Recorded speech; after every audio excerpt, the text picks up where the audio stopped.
Hi Hey guys, how are guys. you? Good. Oh, Groot's making an appearance too. I love it. It's a He family affair. only sits in the sun, so we gotta share. Perfect. All right, so I'm just going to give you a brief introduction. My name is Kat. How you doing? We've got Scott the Clydesdale himself. We are his friends. We have Amy Radowski and Charlie Odie. And for anybody that's been living under a rock in the last decade, we are here with Nicole Holcomb. Nicole is a 3 times CrossFit Games participant, 2 individual, 1 team. And the Miss Samantha Briggs, you've been in the games 9 times now in the last decade, I believe. You were the 2013 champion. It's great to have both of you here, so thanks so much for your time. We appreciate you guys hanging out with us today. Oh, thank you for having us. Yeah, thanks guys. So today is Thursday. We're recording on a Thursday, and I don't do enough exercise for it to be necessarily a recovery day for me, but I was wondering for you both, is today an active recovery day? Yeah, I've just been in the garage for the last 2 hours doing some kind of like movement work and just some kind of like rehab stuff. And how about you, Nicole? Are you actively working out right now? Yeah, it looks a little bit different since last year. The competition's shutting down. I stepped away from training full time, and so I'm doing real estate. And so training isn't as strict as, Thursday's a rest day, Sunday's an active recovery day or something like that. So I'm just kind of dabbling. So I'll train this evening. So no resting today. Okay, fair enough. Now, the 3 of my co-hosts are in Columbus, Ohio. I'm in Wilmington, Delaware. Where are you guys right now? Cincinnati. Cincinnati, okay. And Nicole, are you from there? No, I'm actually from Indiana. Okay. Sam and I met here training under Shane and Laura Sweat. So Sam was using Laura and I was using Shane, and so we did some training together here. Awesome. And so, Sam, what's your residential status? You floating back and forth between Manchester and here? We finally bought a house here last August. Yeah, last August. So, and then when travel finally permitted, I went back to the UK at the end of November and finally moved out. So I'm officially here now. Oh, great. Okay, so you don't have any like visa restrictions or travel things where you have to go back from time to time? I've got a 10-year green card now. Awesome. Very cool. Well, welcome. Yeah. So I want to talk, we're not going to go back like to the beginning or anything, and I'm sure you guys have talked a lot about, CrossFit history and how you started and all that. I'm more curious to talk a little bit about like the 2019-2020 season, and then sort of, ask some fun questions at the end just about you guys and life together, and then we'll wrap up. So 2019, Nicole, you were on a team, Central Beasts, correct? Yep. Who was on your team? So Emma Chapman, Joey Tortora, and Zach Souter. And Joey is from Columbus. He's since moved to Pennsylvania. And then Emma and Zach were living in Kentucky. So Cincinnati was kind of our middle. Okay, and you had gone individual in the past. What made you sort of switch over to the team concept? Yeah, so 14 and 15 were individual seasons. I had a back surgery in 2016 and a back surgery in 17. So by the time we got around to being ready to compete again, team just seemed a little bit more fun, less pressure. And it just worked out. I had access to these guys and we formed a team and we were committed to each other all season long. So it was just a lot more fun. And what was that season like trying to qualify for the games? Which sectional did you qualify at? We qualified out of London. What's the London comp? Strength and depth.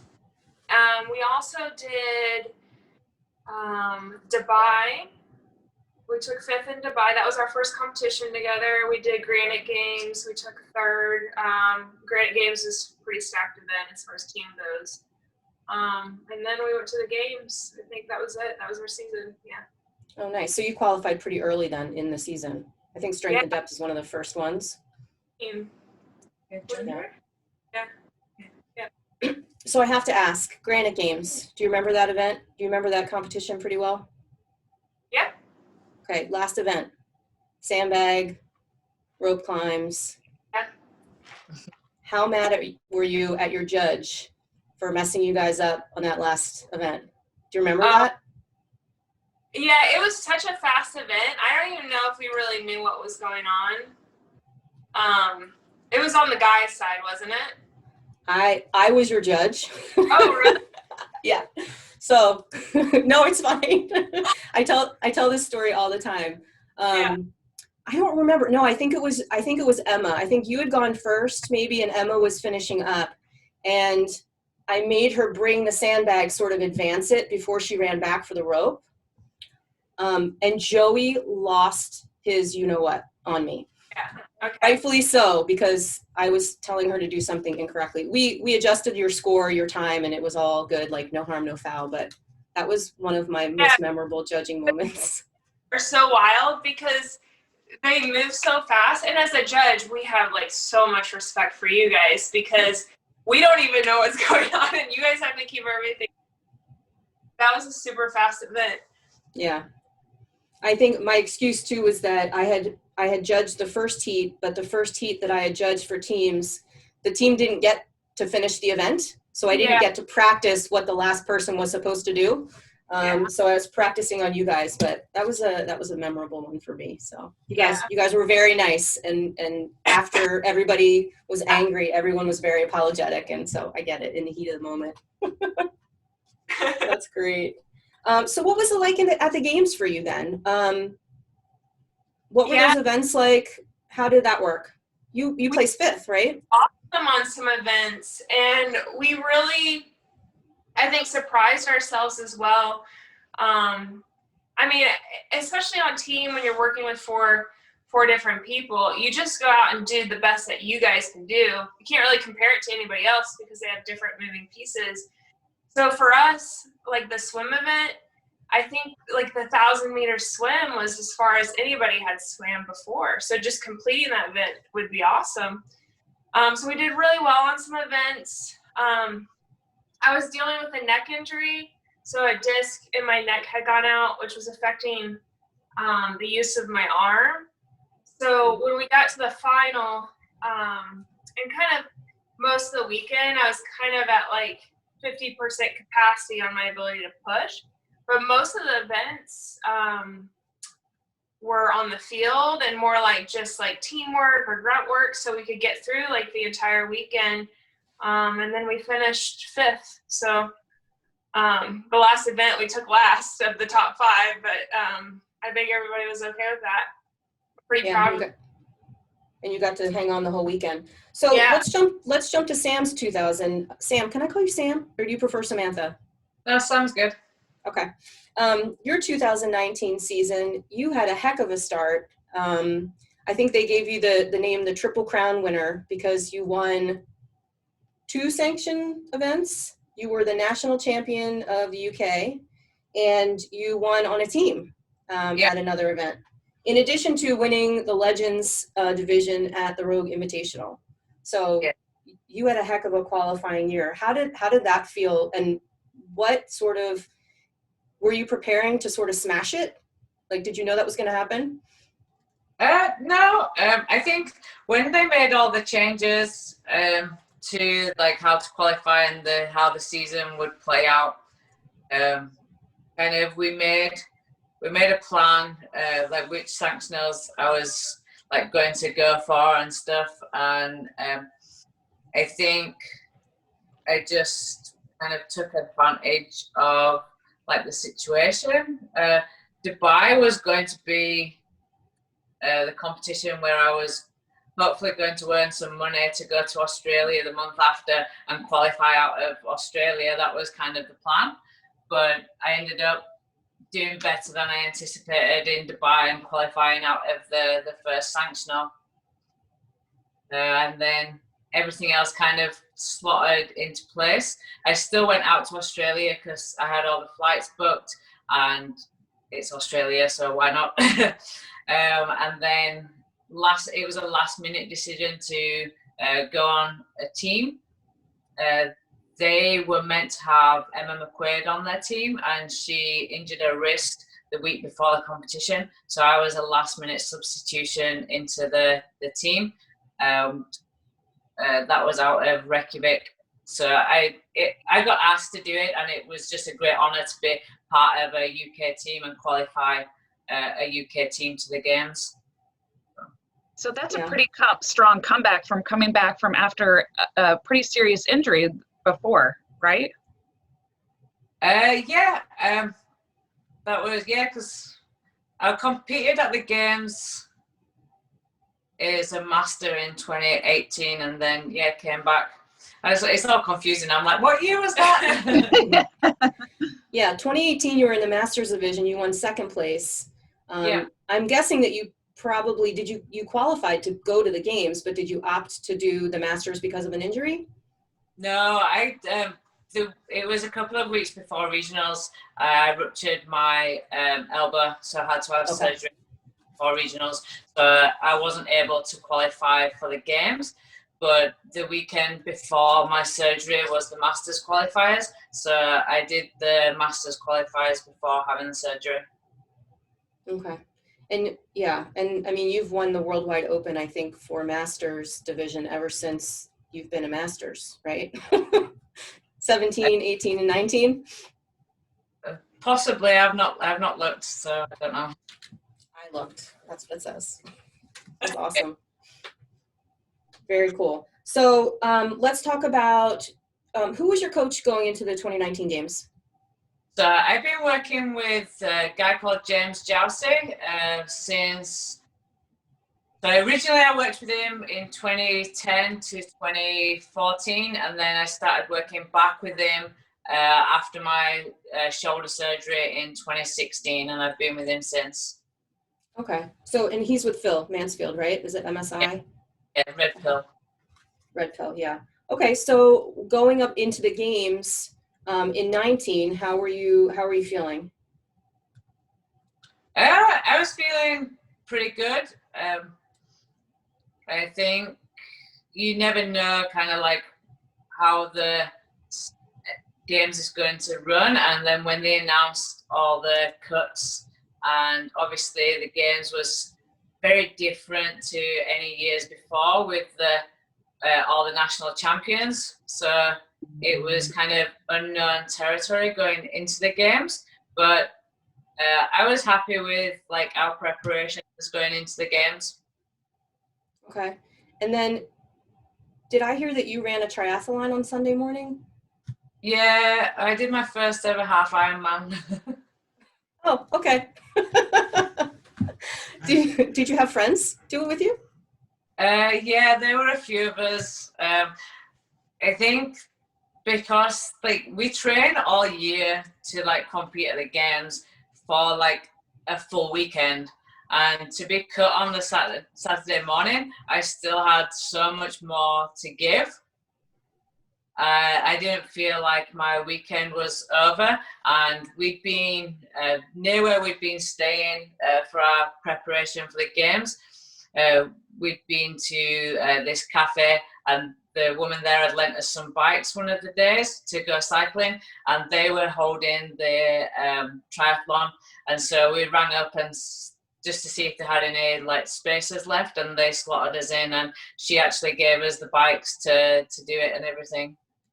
Very cool. Very cool. Now, were you able to come back to the stadium in time to watch Nicole do anything, or did you miss everything? I was back for the final. Okay. So. Okay. What's it like? Have you guys competed against each other at the games? Yeah, 2015. 2015. Okay. And what's it like now, sort of trying to support one another? Like she's on a team, you're individual. Are you able to do that, or do you have to sort of just stay in your own lane when you're competing? I think Nicole's a lot better than me at supporting me and being able to concentrate on herself. Yeah. We'll leave it there. So you need to just be a little more focused, Sam, on the task at hand, and maybe that's your laser vision, right? Yeah, I try and yeah. Okay. So the day that we're talking about, Sunday, when you did the triathlon, Yeah. she's like we have events in the morning and the afternoon. She's like, do you care if I go do this triathlon? But I'm always like, go get your energy out, go take care of yourself. And then we do make time. It just looks a little bit different than I think most spouses, because her work day is in the gym all day long. So if I'm like calling or interrupting, it would be the same as if I had like a 9 to 5 and I were like being bothered throughout the day. So we would just respect each other's time. And then like in the evening, the same at competition, we kind of like go our separate ways. And then the evening is kind of like our time together. So we can kind of decompress, have a meal together. That's kind of like family time. So it's just what works for us. So. Okay. So Nicole, coming off of the 2019 games, did you have intentions of staying team for the following season before changes were made or things happened? Sort of talk us through the evolution of how that came about for you. So my first goal outside of 2019 was to heal up. I was actually scheduled to have surgery, but kind of as soon as the stress of competition winded down, I was able to heal that injury up through rehab. And from there, I qualified for the German Throwdown, which was in April. And I was in really good shape. I was really proud of where I was at, and thought that I would be like in contention for a spot for the games. But with that being in April, we went to lockdown. Competitions got canceled. So that was kind of just the abrupt end to the season. And that was going to be an individual play at the season, right? And MAC was going to be in May. Granite Games, I believe, was in August. So that was going to be kind of late season, just because I had it early on. Okay. And Sam, for you, the 2020 season sort of got off to a little bit of a rocky start in terms of, for the first time in a while, you did not qualify through the Open. Is that correct? And you had to sort of. I had a penalty on the first workout, and then I injured my foot on the fourth workout and was in a boot. So it wasn't the best Open that I've had. How did you guys feel about the Open being so close to the games? Was that tough? It was a weird one. I definitely didn't feel like ready to kind of like push again. It was, I think, more mentally than like physically. And then go ahead, sorry. So just that you spend all year working so hard for the games, and then it was literally like the games had only just finished and you just got no time to kind of like decompress after it. It was like straight back into it. Yeah. So how do you decompress? After the games? Yeah, or just in general. Like, I mean, yeah, I guess it's twofold. Like, how do you just generally decompress? Like, what kind of fun stuff do you like to do to, zen yourself out? And then, yeah, after the games or something, how do you decompress from that? Yeah, we're totally different. I still train, but I'll do stuff that I enjoy instead of stuff that I have to work on. Yeah. But like daily decompressing, like Sam's best method is like watching The Simpsons. My TV, like I would rather do like Zen, so like bubble bath, journaling, something like that. Your traditional decompressing. But Sam, she watches The Simpsons, so everybody's different. That's right. Nice. Love it. That's funny. Okay, so here we are. What is it? January 2021. The season looks much different now. Sam, it sounds like, Nicole, you're sort of taking a step back this year, safe to say. You're going to do the Open, see how it goes. I'm not in heavy training for CrossFit. I've been just experimenting with some different classes, really more or less just getting involved in the community. That's like even bigger than just the CrossFit community, like the Cincinnati community. With training full time and always working, you're just kind of in a bubble. Work, train, repeat. So it's been nice to go take like a cycling class, or I would like to maybe do some triathlons this summer, just kind of dabbling in things. So no open for me. I'm here to support her for her CrossFit thing. So I'll be her judge and I'll set up her workouts and we'll do that. Yeah. Awesome. And so Sam, talk to us a little bit about your experience in Germany at the High Rocks competition. Yeah. How did you get into that in the first place? They just reached out and asked if I would like to get involved, just because I'd done the Spartan Games as well. So they were kind of, if you're reaching out into other sports, how do you fancy doing like the High Rocks? And I was planning on being back in the UK, so it was obviously an easier flight from the UK to Germany to compete. And yeah, it was very different. Can you give our audience just a little background on what High Rocks is in terms of the competition? Yeah, so I didn't know a lot about it myself when I agreed to it. I was just like, cool, an in-person competition. Okay, yes, let's do it. And then I looked into it, and it's just one big event. And roughly speaking, the men's fastest time is around 60 minutes, and the girls' fastest time is around that 70-minute mark. So it's just one long slug, and it's basically 8 different stations with 1K run before each station. So you'll do 1K run, 1K ski, you'll run again. I think it was a sled push, run again, you sled pull.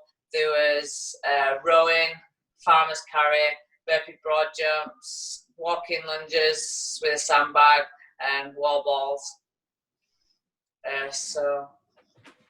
And how did you end up placing in that competition? I came 4th. So if you watch the competition, the girls' race was a lot closer than the guys' race. So after when we watched the guys' race, I felt a lot happier with my placing than I did initially. But yeah, the run just really bit me. I didn't have miles in my legs. I still felt good doing all the stations. The last thing before the finish line is 100 wall balls, and I was the first ever female to do the wall balls unbroken. So I still had the capacity there to move. We were running on the assault runner as well. I just had nothing in my legs to make that assault runner run any faster than I was going towards the end. Yeah, and you're right about that race being so close. I remember watching the women's heat, and there was changing of leaders every so often, and you guys were, I want to say, like within a minute or 90 seconds, from like first to fifth. But the men's, there was like 3 minutes in between different places. It was quite something. Yeah, no, definitely. I think the total time between all the women was less than the difference in first and second in the men's side. So super close. Now, is that something that you might try again, or was that sort of like a one-time deal? No, I enjoyed it. I definitely would be interested in doing it again. I think they normally do it where you're running outside or on a track, which I think would be better suited. But because of COVID, they had to do it that we were like created a bubble. So the run had to be like within the arena where we were. So I would like to do that and just see kind of the difference in actually being able to run as opposed to doing the assault runner. And I would train a little bit more for it if I was going to do another one. Maybe do a few more runs of at least 8K before doing it. Yeah, well, now you know what it feels like too, so that's probably a lot easier once you've experienced it. Do they always do the same sort of things in the middle of the runs? Is it always the sled carry, the sled drag, the kettlebells, or do they switch that up? No, I believe the aid stations are the same each time, so that they can run like the World Championships, that everything's the same. So different, if it's in Germany or there's one coming up in Dallas, there's one that they run in Vegas. So each one, and then they can compare like the leaderboards and stuff, and then they accumulate in a World Championship at the end of the season. Oh, nice. So you can specifically train that event multiple times if you needed to. Yeah, definitely. There's no unknowable factor there. No, which I'm not used to. So I'm just like doing my CrossFit training, and then afterwards I was like, oh, I actually could have done this event a couple of times before coming out. I love it. That's great. So let me a little bit into kind of the mindset that you have going into that. You know, when you see an event like so long, for me, when I see that type of long event, it messes with my head because of whatever reason. But for someone who's, you know, been doing CrossFit for so long, what's the mindset going in without knowing, you know, doing those events before and just being prepared mentally for that type of thing? I think it was just more knowing myself and knowing my capabilities. It's very rare that a CrossFit event would last kind of that long. So it was definitely more of a pacing strategy, not to go out like too hot. A lot of the other girls, that's kind of what they are high rocks athletes. So they're used to doing it. They know their pacing. So try not to get sucked into their race and maybe going too hard at the beginning when it's like going to last 70 minutes. So if I've given everything in 20 minutes, the next 50 minutes are going to be very painful. That sounds like a 5-minute event for me. You go too hard at 1 minute and I'm done. That's me. Going out hot. Was that did you make any money on that, Sam? Did they pay you for that? There was prize money, yes. Okay, cool. Good. So like a fun way to sort of supplement your income and not kill yourself with heavy weights and all that kind of stuff. Yeah. I have to tell you, I've been listening to your Spotify playlist, Games Gains, for the last week with my clients in my gym. If anybody doesn't know, Samantha Briggs has some playlists on Spotify that are public, and you can check them out if you want. Do you have like different music for different sort of events that you're doing, like long runs versus weightlifting sessions? Do you even pay attention to the music when you're working out? It typically is more like kind of what's in that games. So when I'm doing kind of my morning mobility and movement work, I'll typically put a podcast on or something like that and listen to something and try and learn from something. And then when it comes to working out, I just like a good beat and don't need to concentrate. I can just like work hard. Nice. What podcasts do you listen to on the regular? So I've just been listening to the series on ATP science. They are Australian, and I think there's one South African lady, and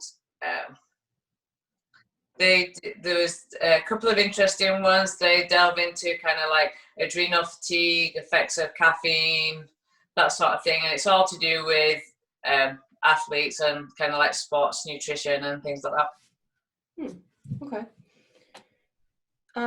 So you have besides being an author, you wrote a book, right? How does that come down? Does someone approach you? Do you raise your hand and say, I want to write a book, someone needs to publish it for me?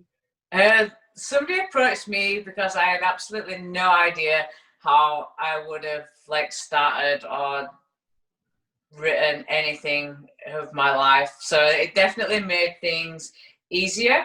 We would just meet up and he would interview me and then put together kind of the story, and then I had the kind of the hardest job for me was then editing and making sure kind of how he'd written things were how I was meaning, or how they happened, or if they was in the correct kind of like timeline and stuff like that. So that was kind of the longest, hardest job for me, was the editing process at the end. Okay. And now you have an ebook for the Open Prep. Do you want to tell us a little bit about that? Yeah, so we did. So back in the UK, I used to do on a Sunday.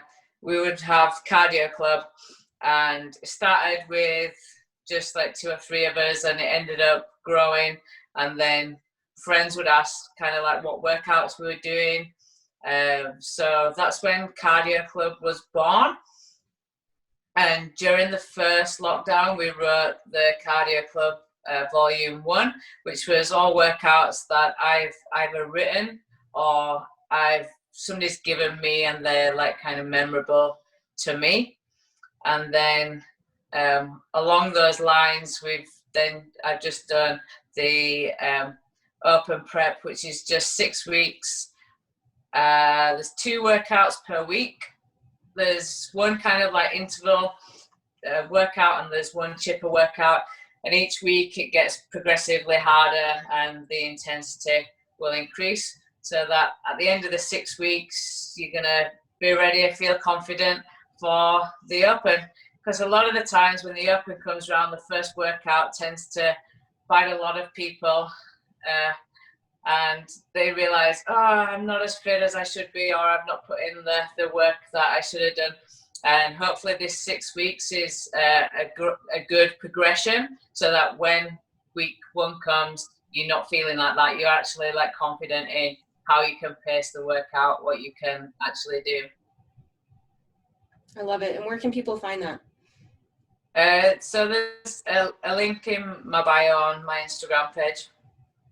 Okay, great. That sounds fun. So what are you hoping to accomplish this year in 2021 for the season?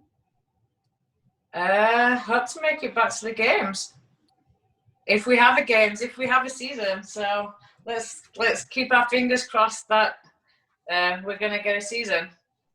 Yeah. Do you have any insight into this whole concept of the quarterfinals potentially being in person, but also being sort of by continent? Will you have to like go back to the UK to compete for something like that, assuming it's in person? Or has anyone, you probably know as much as we do, but any insights? So I've read the rule books. I think that I come under kind of like a grey area because I still have a UK passport, but I have a resident card here. So I've written to CrossFit just to get clarification on which I should sign up for. Okay. And so now that there's a change in the guard in CrossFit, do you expect a different response, or maybe a quicker response or a better response into communicating? Because I know you've probably had to communicate to them in the past, maybe under an old regime. Is there a difference for you? How do you feel about the changes? I think the changes so far are looking very positive. I think there's always been, if there's been problems with like who I should register as, and I think that I've always like found that they respond pretty quickly. So hopefully there's no change there. Yeah, I'm guessing your emails probably get addressed a lot faster than some other people's emails. So you're a little bit of a favorite. Nicole, can you give us some insight into what it was like for you supporting Sam in stage 1 of the CrossFit Games? Were you around for that? Stage 1 of last year? Yeah, so that online competition, part 1. Oh, the online bit. Okay. Yeah. I'm like, which stage was like, where? Because we had the Rogue Invitational as well. So yeah. Either one. They're both kind of the similar. I don't know. Okay. So that was actually really, really cool. The Rogue Invitational was very well ran. But you had to be quiet the whole time. You could not make a sound. And I know that was different to compete under. So for the CrossFit Games, I didn't have a lot of roles or anything. I just was there to make sure all of our equipment was set up. We did have a run outside, so that means it was like 200 meters had to be blocked off, no traffic, no people. So it's more of like an operations management type thing. And then just making sure My ops manager. she has her food, she has her physio, that sort of thing. Just like a manager, isn't it? And of course, group comes to watch when we do stuff like that. Yeah. So. That's great. That's great. What affiliate do you all train at? So we've been at CrossFit Cornerstone. Okay. And that's in Cincinnati, presumably? Yeah, it's like 10-minute drive from the house. Okay. And so, Sam, for you, what was it like not sort of knowing where your competition was and having sort of blinders on basically when you're competing? Do you find that to be advantageous or a little more difficult to strategize? For me, I'm definitely better at in-person competitions. I definitely perform better in competition than I do in training, and I think that is that kind of being against other people and kind of the adrenaline and everything that you get and the atmosphere from that. So it's very different. I think like for some of the stuff it was really cool. All the members were in and watching, so you still was able to like at least feed off like people cheering and people shouting for you. But it's definitely very different when you're in an arena and you can actually like feed off the other athletes as well. What happens in an event like that when, like the snatch event at Rogue, when you do 3 more rounds than anybody else and you couldn't see them to know that you could like stop and rest for the rest of the events? Yeah. Fortunate, but you just have to kind of give it your all. And so next door to the gym, there's a brewery. And so because the members weren't able to watch for the Rogue Invitational, but they were streaming live, they were all next door drinking, and the brewery were airing the Invitational, but there was a 10-second delay.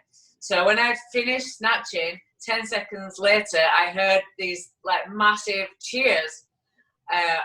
And I was thinking, damn, I've not done enough, because I thought they were cheering for somebody else that was still going. And they were like, no, that's for you. You did it. That one was so hard to watch. I was screaming at my computer screen, like, tell her to stop. She doesn't have to go anymore. Save yourself. Yeah, I was actually a judge for that event. I judged Saxon Panchek, and we were all watching as you were doing that. And like, even the Panchek brothers are like, oh my gosh, she just keeps going. Yeah. She has a capacity for barbell cycling for sure. Yeah, crazy. Okay, well, I want to get into some fun stuff. I want to make sure we have time for that. So wait, I got one question before you get there, though. Oh, go ahead. Okay. I'm just curious. I know we were talking mostly about your more recent, but I'm curious to hear about your experience, Sam, at Westside Barbell. How did that all come together? Yeah, so 2013 was when I met Laura and Shane Sweat. They did the powerlifting seminar at my gym in the UK, and they invited me out to train with them in Cincinnati. And part of that was they trained under Louis. Mm-hmm. So often on a Saturday they would go over to Westside. So they took me over, and yeah, it was definitely an interesting experience. Louis definitely likes to put you through the paces. He can see kind of your weaknesses and then just throws everything at you. And I remember like once having to walk around endlessly the parking lot outside Westside. I had cambered bar on my back. I was carrying a ball. I had a sled attached to me. I think I had a weight vest on. He just loaded me up with everything. I was like, yeah, keep walking until I come and tell you to stop. And I'm just like, I'm shaking in the car park, still like going like, when can I stop doing this? Wow. Crazy. Very fun. Very fun. So, okay, we just have some fun sort of couple of questions for you, if you will, and hopefully it'll sort of spark some conversation as we go. So I'm going to start with, this is for both of you. I don't want you both to answer. Who is the more cheerful person in the mornings? You can point. So by the time she gets up, I've already had coffee, so I have to take that one. So you're the early riser, Nicole? So she's had an advantage. So she's already like got through the sleepiness, the grogginess. So. It's not a competition. I win. Love it. I love it. Okay. So who can snatch more? Nicole. So Wow. there was an article in Breaking Muscle in 2014. They called you the stealth bomber for your 185-pound snatch in regionals back in 2014. Yeah. Now, you had hit that weight prior to that competition. So how confident did you feel going into that event? Did you know you're going to smash it? Yeah. I'm from a small town. I hadn't trained around a lot of people, and you just you know what you can do. And I'm really consistent with the snatch. Short arms kind of help. So yeah, no worries on that one. The snatch is probably my favorite lift. So. Mine too. So which of you is the better swimmer? Me. No competition? So how did the 1,000-meter swim go for you, Nicole, at the games? Oh yeah, so swimming is something that when I qualified for the games in 2014, I had never swam in a lake or an ocean. And of course they throw you in the ocean at the CrossFit Games in LA. And so I had to learn how to swim over the course of a couple months. And through CrossFit, that has pushed me completely outside my comfort zone. I've done several triathlons. The 1,000-meter swim was the longest I've ever swam, but I did it really confidently. I crushed it for what my standard would be. And Sam, do you like the ocean better for competition, or do you like the lake? It doesn't really matter for me.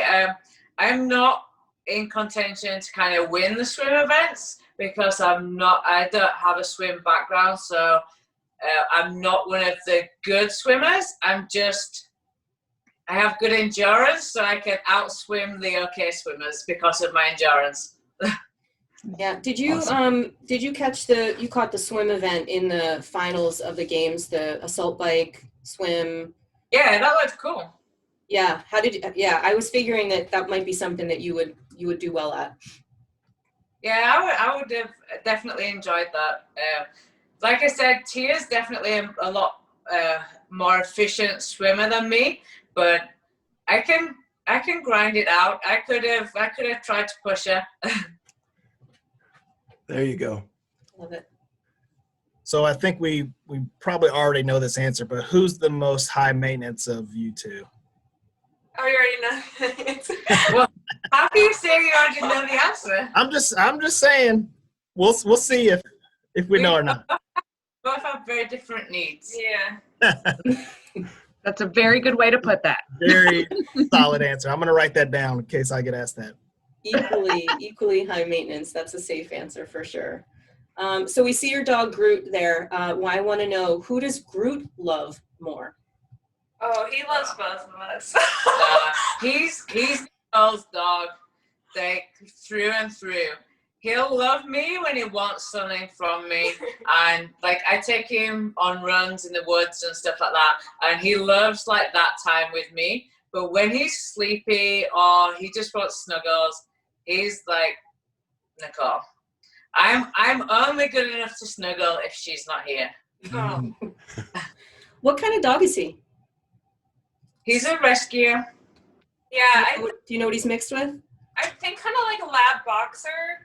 He has a very pit face. Mhm. Yeah. He's super handsome. Sit up. Sit up. Be a show puppy. Oh, He likes fun every day. I love it. so but with you two, who twofold? Who is the better cook, and then who cooks more often?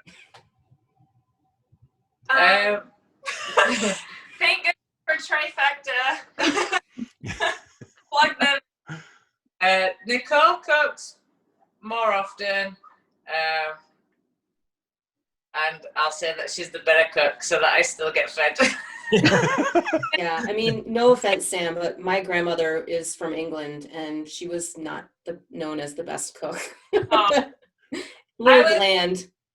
For New Year's. Was it New Year's that you guys were going to do burgers or something? Yeah. So I was away for a week in Florida. And I was like, what are your plans on New Year's Eve? And she's like, oh, we're going to have burgers. We got some meat, but neither one of us know how to make burgers. So I'm going to have Wow. You got to You get an guys- air fryer. Yeah, that's magical. Yeah. Do you guys have a sort of a favorite cheat meal or indulgence? Yeah, pizza is probably a good one, or going out for a good burger. How about you, Nicole? Same. Yeah. Same. We like Pizza and Hershey. burgers. Do you have pineapples on pizza? Yeah, so our pizza is super healthy. Like, it's got no cheese, only vegetables, but it's a lot of carbs, so it's like a carb spike. So And no pineapple on pizzas. no pineapple, no fruit, I- just veggies. I How used do you to get the? when I was 16, 17, making pizzas. And it's so wrong when people order pineapple on their pizza. Did you say you worked at a pizza place? Yeah, when I was younger. I did too, yeah. So that was actually going to be one of my questions. What types of jobs did you guys have growing up? Oh, man. So, yeah, growing up, like when I was still in school, worked in a pizza shop, worked in a bar, and then while I was trying to get into the fire service, I worked for the government in IT design, IT support and web design. And then obviously I was a firefighter for 10 years. Wow. How about you, Nicole? Yeah, I think my first job was mowing grass. If you're from the country, that's pretty much what you start out as at when you're like 13, 14, sometimes even younger. And then I also worked in a pizza shop. I worked in a furniture store. I bartended through college. And then I started my own gym. So I did that for almost personal training and running a gym for probably 12 years now. Wow. And then when did you start real estate? Quarantine. Yeah. So no more competitions. Well, I'm supposed to sit in this house. What do I do? So I took a course online. And as soon as I passed my test, which would have been, after we moved here. So maybe September is when my license hit the brokerage. And so I've been working since September. Yeah. And how many sales have you had? Closed transactions, we are at 6. Awesome. Yeah. That's great. Yeah, it's a good year for real estate. So I have a complex question. Which one of you is more likely to apologize first? Oh, I apologize more, but if it's something we disagree on, then I'm the bigger person. she'll normally come round quicker than me. I'll be the bigger person. I'll take one for the team. I'm more stubborn. Oh, I love it. So who would get more nervous before a competition?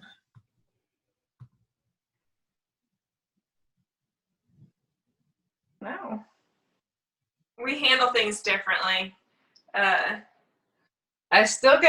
get quiet, Yeah. like in the zone, kind of. And then Sam Jokes around. So it's kind of opposites. Like I don't, like if we're in the crowds, I don't talk to anybody. I'm pretty like just like focused on the task. That's just what works for me. And Sam is like making light of the situation, like outwardly having fun, joking around with people. So it was always really, really fun to compete with her for that reason. So that like water or, you know, even the games, Granite Games, we had a lot of fun because she brought me out of my like narrow focus. And So are you more anxious watching the other one compete than you are competing yourself? I don't like watching anybody compete. Like, I would much rather be like competing. It's really hard for me to like go to competitions and like watch people compete. I have to do a really, really, really hard workout in the AM so that I'm so tired that I like go and watch somebody else compete. Whereas Nicole does a good job. You've been very supportive. oh, thanks. Okay. So Nice then. Yeah. So both of you give back to the community in very different ways. I know, Nicole, you're promoting 52 weeks of giveaways on your Instagram.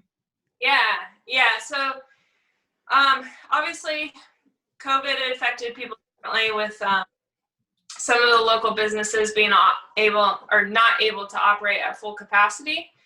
So my platform isn't as large as Sam's, but I'm trying to use my platform to just send some love to local businesses. So if I have 5 people on my Instagram that maybe check out a local restaurant or a local artist, then that's a win for me. So. And then, Sam, you do crazy endurance events like 50K row, 50K run to raise money for charity.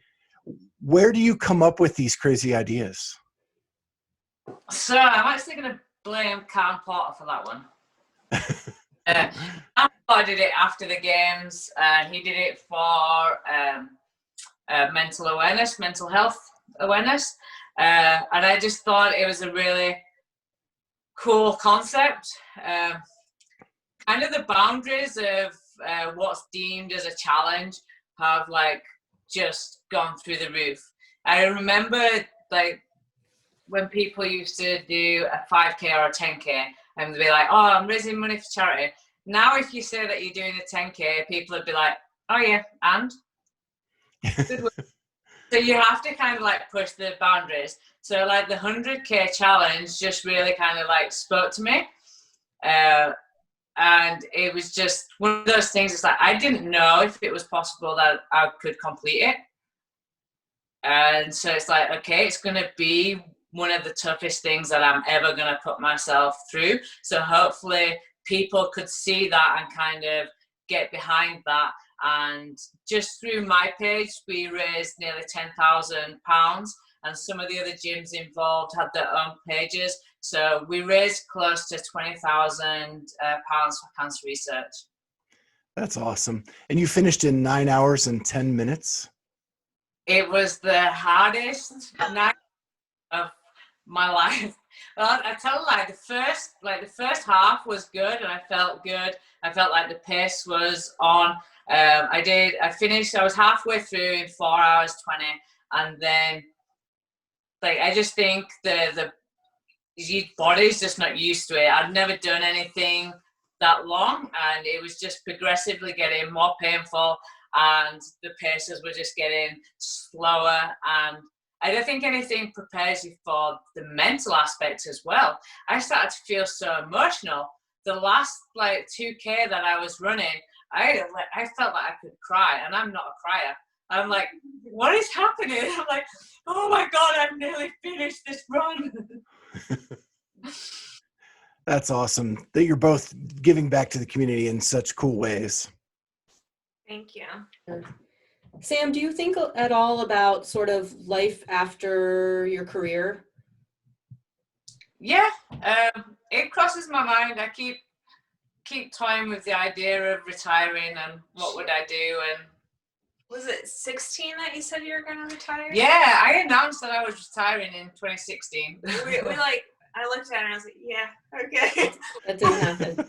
And then Kinda she like got Jake. on the Masters leaderboard, and then that just screwed up my whole score. So that's the whole reason why I can't make it to the games. Yeah. It was like 2016 was when I needed the shoulder surgery. So 2015, I had the back injury before the Open, and then I broke my foot before regionals, got through the games, and then 2016, my shoulder went and managed to get through the games. So I was kind of like, is my body telling me that like this is too much? I'm pushing it too much. It just keeps breaking. I had the shoulder surgery in 2016 and then came back feeling better than ever, placed second at Dubai that year. Sarah came first and I came ahead of Annie, who came in third. So I was kind of like, oh, maybe I don't need to retire. I'm like, I'm doing okay.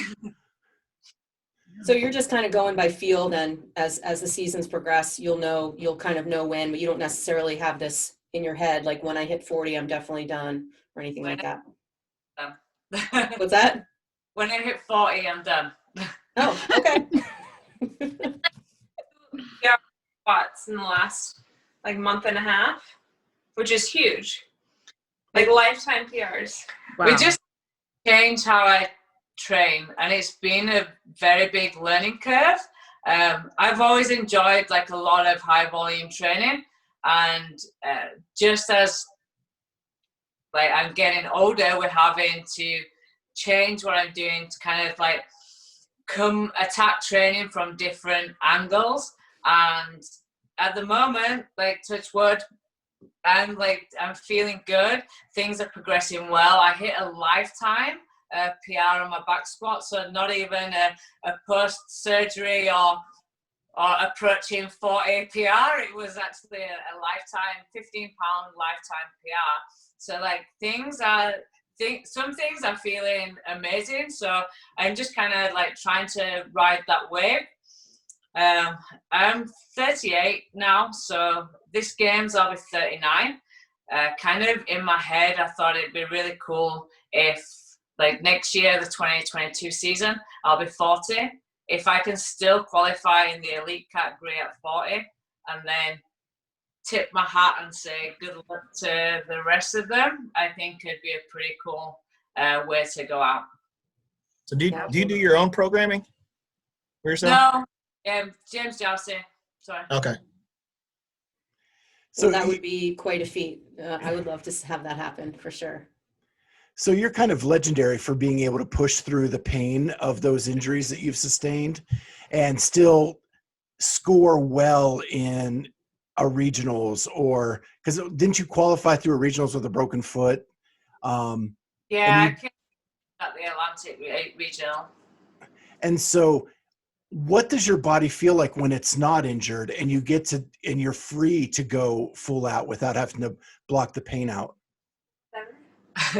I think if you speak to any athlete that's at this level, you're never in complete like pain free. Like I don't think it is like possible. Wait till you hit 40.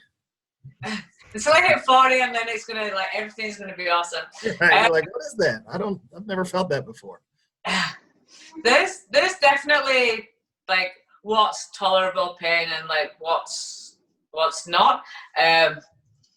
Like with the foot, 2014, I obviously didn't qualify and missed the games, and I trained so hard to like get back to the games in 2015 that kind of the back injury, we managed to like get through and still qualify for regionals. And then it was literally the week before regionals, I broke my foot, got the news, and they were like, you should not have even walked into here. You need to be in a boot now, yada, yada, yada. no competing. And literally for 30 minutes, I started thinking my season's over. And then I got changed my workout gear and walked onto the gym floor and said, I'm doing it. But my coach was just like, okay. I was lucky. I was living in Miami at the time, and I got in touch with Talena Forzado. She was coming out to regionals anyway to be my physio. She was sitting out that year because she had a back injury. So she was going to regionals to treat me, and she drove for 2 hours to come and meet me on her mum's birthday, brought her mum with her to practice different taping techniques on my foot to see if I could get through the events, so that then on competition day, she would be able to take me up every morning and I'd be able to get through the events. That's a really cool story. Talena Fortunato dry needled my neck one time. I was down in Florida and had a really bad stiff neck, and I reached out to Lauren Brooks, who's like Talena's best friend, and she's like, oh, just call my friend Talena. So I did, and I went to her gym, and she's sticking needles in my neck. It was awesome. Yeah, learning to do needling, I was her test dummy, and for 2 hours, I had every single part of my body needle. It was the worst experience of my life. After she looked after me at regionals, I couldn't say no. I had to do it. That is great. That is great. So what was worse, having all the needles in your body or the 50K row, 50K run? The 50K run. Not even like at the time. Like for 2 weeks, I couldn't walk after. Like my shins and calves were pretty messed up. I was kind of thinking, I'm like, I've done it. I'm ruined. I'm not even going to be able to do the Open this year.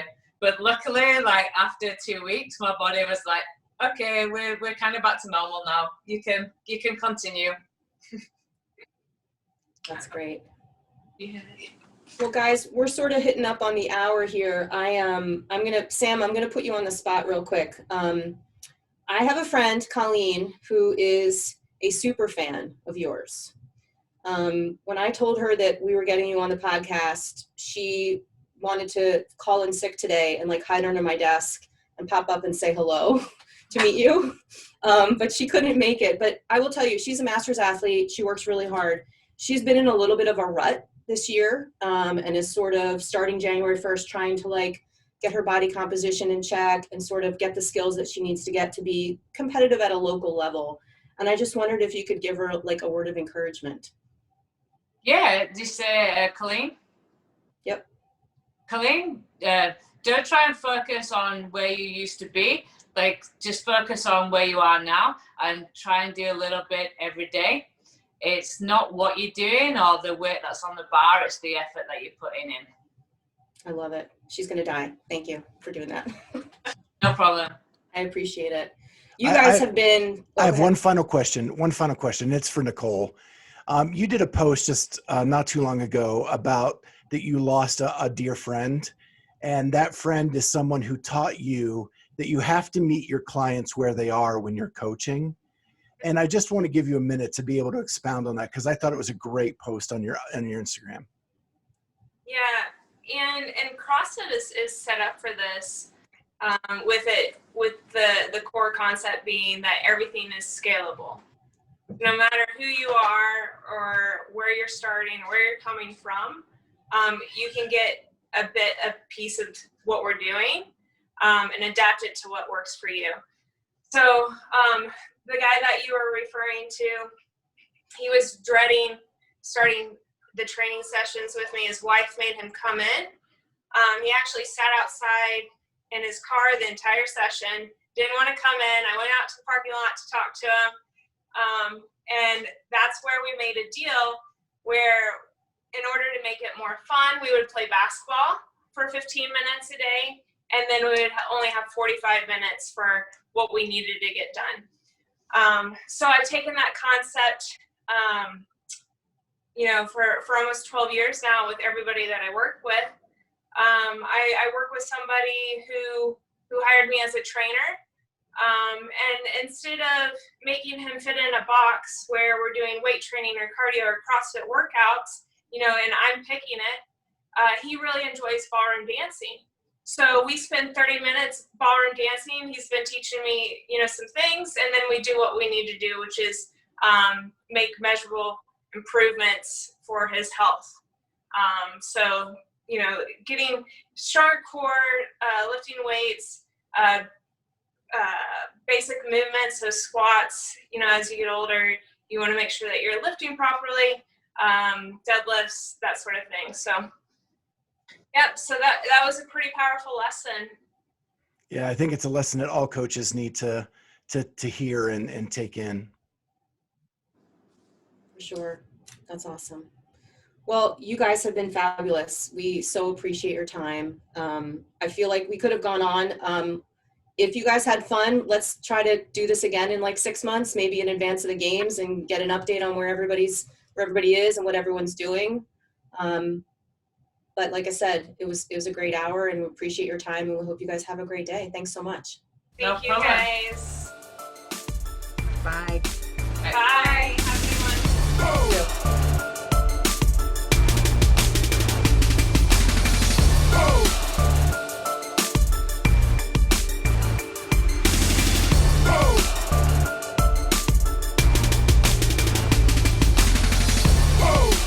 So we're coming off the excitement of last week giving away our first original RX Smart Gear jump rope as part of our hashtag Road to 1,000.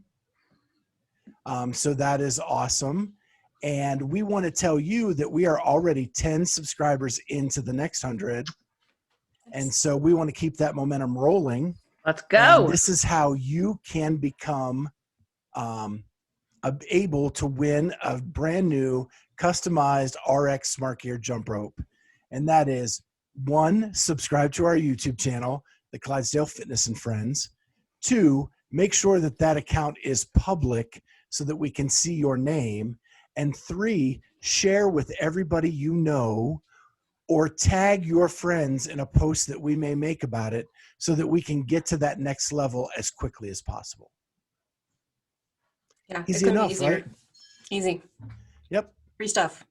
Free stuff, and one's already gone out the door. So we're ready to give away a lot more because we want to get to that 1,000 so that by next CrossFit season we can start doing a little more fun and remote location type stuff with the podcast. So that is, and we want to thank RX Smart Gear. They have been an awesome partner. We couldn't have asked for a better sponsor and partner to this podcast. They are awesome. And it is the holiday season. If you want to buy one of your loved ones a jump rope, easy peasy, go on rxsmartgear.com. You can customize it, get the colors, the patterns that you like, and you can get 15% off by typing Clydesdale 15, all caps, at checkout. And that gets you 15% off everything in the store except for new releases and special editions.